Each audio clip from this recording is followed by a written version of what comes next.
The new prize pools have just dropped for the Divisional Cups, which is basically the replacement for the FNCS, and pros and players are not very happy about it. Let's talk about some new duos in the EU Pro practice scene and how the old duos are all doing, including Savage, Kami, and other big boys. And the FNCS winner from OC has been banned right before the Invitational, amongst other players from the Invitational not being able to make it. So let's talk about them and their possible fills in the future. So enough with the new Divisional Cup prize pools have just been released, and it is pretty much exactly what I thought it was going to be for some of the other regions.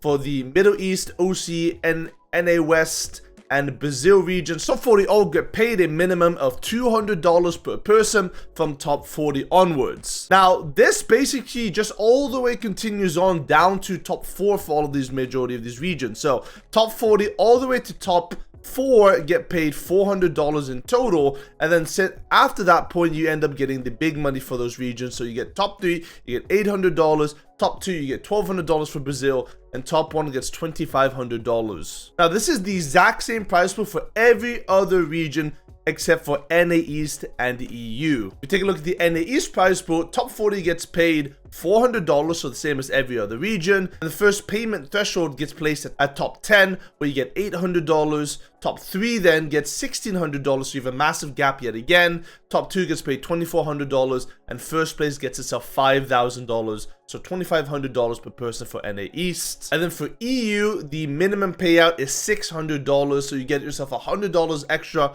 per person for placing top 40. The next threshold starts at top 25, where you get $900.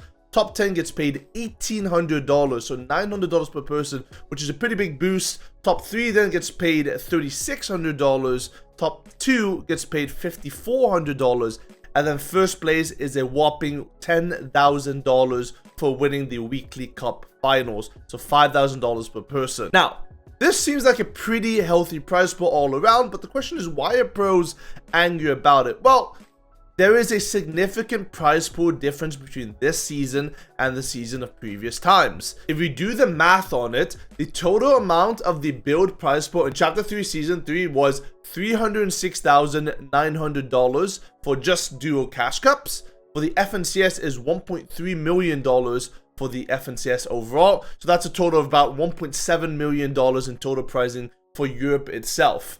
Then if you take a look at the Chapter 3 Season 4 prize pool, the total build prize pool for all of the Elite Cups together is $378,000 total. So overall, there seems to be a 77% decline in the overall prize pool for Europe compared to the previous season. Now, this obviously doesn't include a lot of the other tournaments. We do have the Squad No Build Cups, which I'll talk about the prize pools in a little bit, as well as Late Game Solo and potential Duo Cups, I believe, as well, coming very soon, alongside the Creator Cups that have been added, such as the Queasy Cup, which we'll also talk about in a little bit. So, why have the prize pools been decreased?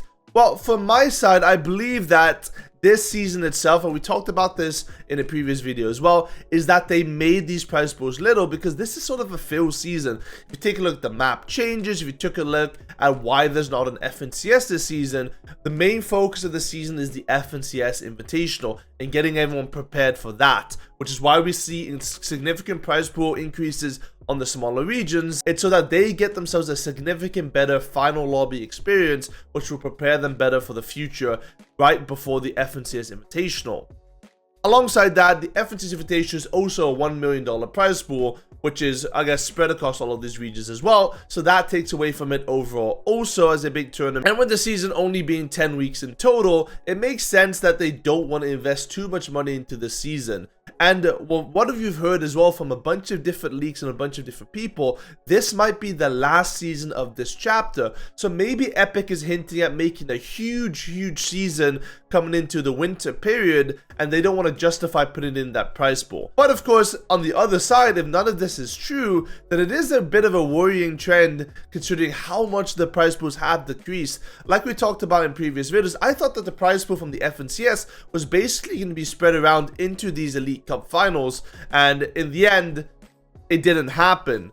I thought we were going to get $40,000-$50,000 for first place per week because, like we said previously, a $1.3 million prize pool spread across 7 weeks would be huge for the EU tournaments, considering that something around $200,000 per tournament overall. But I'm curious what you think. Do you think this is a big shock to the system? Is this the end of Fortnite like everyone explaining to me on Twitter? Or is this them just preparing for the next season and having something different coming out? And maybe it could be the start of something huge going into the winter period. Let me know. The next thing I want to talk about are these zero build cash cups. You get money starting at top 10, which is $600, and you get your first threshold over towards the top 3, which ranges to $1,200, $1,600, and then $2,000 for first place.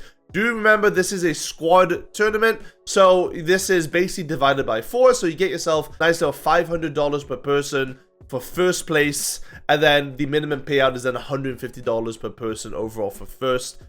These do run simultaneously with the Elite Cup finals. I saw a lot of people complaining about that on Twitter as well, but I believe it's sort of a fair assumption to make that Epic doesn't want the pro players to play together with the more casual people that play the no build tournaments, and also the players that don't make the Elite Cup finals. They were able to have a tournament to be competitive in and play on that Sunday, so that they're not sitting there just watching and doing nothing at that time. The smaller regions like Brazil, they have the exact same prize pool for the zero build cash cups.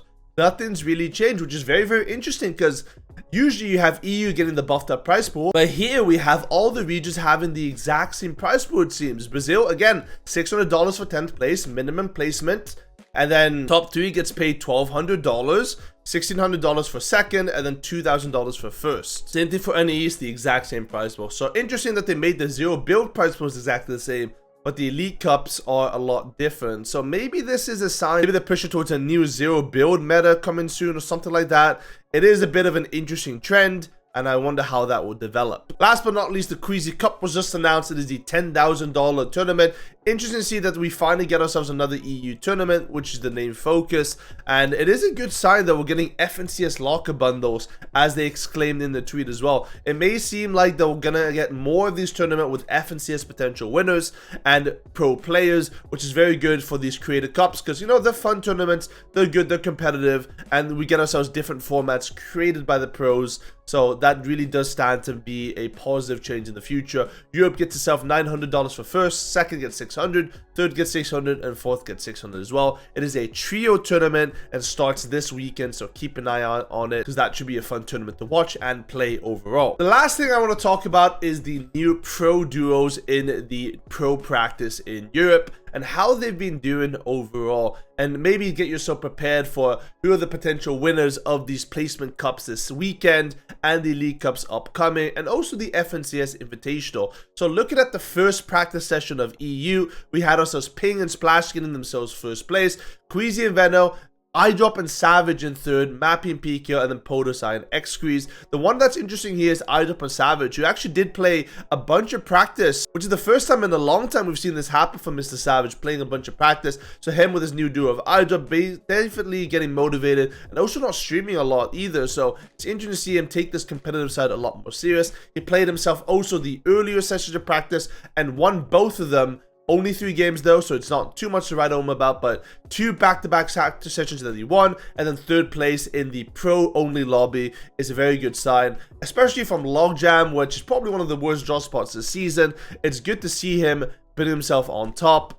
On the second day of pro practice, we had ourselves Chicho and Chulix from Rocky Views. So this is a team that is invited to the FNCS Invitation and also uncontested. And in this session, they were uncon as well. Cami Sedi coming up with 157 points. And then we have Marian and Axos, which I believe is a new duo trying out with each other with 141 points in third. Balabuka with a Phil in fourth, and a Mappy and PK again in top 5 this time, doing a lot better. Savage this time didn't do as well. Queasy Veno as well out of the top 10, alongside Reason and Aqua, who are now landing towards Cloudy Canyon, one of the most overpowered just spots in the season. So interesting to see how they're going to be able to do in the Invitational when they're contested. But so far in Prac, we've seen them play hide a bunch, so definitely back to his old form for Aqua. And on the third day of pro practice, we had Cami and Seti, who got themselves first place finally with 135 points. Giras, Snooze Lose, Anlex and Slazy, Queasy and Veno again into the top 5, and then Vox and Egum into 5th with 120 points. Just out of it, we had Taysen playing his first session of pro practice from his new draw spot of the north side of Rave Cave. iDrop Savage within the top 10 as well. So definitely seeing some consistency here for iDrop Savage, and Tayson Champions from the new draw spot while being contested also looking pretty good. So it's going to be very interesting to see how this develops as we get further into the season and closer towards the Invitational. If you guys want to follow all the pro practice in EU, make sure to follow my Twitch channel, twitch.tv/CoachBoop, because we do live replay viewing parties of this practice every single day or more. So if you want to see how they're doing, go check it out. Last but not least, I don't want to beat a dead horse, but I want to talk about the Volk situation very quickly. He was banned for streaming with a friend who was also in the Solo Cash Cup finals. He shot a bush, that player made a sound, he made a sound, they talked about it during the actual game itself, and he got himself a 2-week suspension, I believe. And what that means is, once you get a 2-week suspension, that basically means you're forfeit the next FNCS as well. So there's speculation going on that he's not going to be able to make it towards the FNCS Invitational. So far, there has been no indication that this is completely true, but he did make a statement talking about it and that he was sorry about it, which is very, very good. My question is, do you guys agree with this ban? I think it is justified that he should have gotten banned, even though there's hundreds of players that do this every single week and don't stream while they're in call together. I think there needs to be a precedent set, basically, about players not being the same call in solos. We had this issue back in the Solo All-Stars with a bunch of pro players in the same Discord. It is a massive issue for competitive integrity in Fortnite.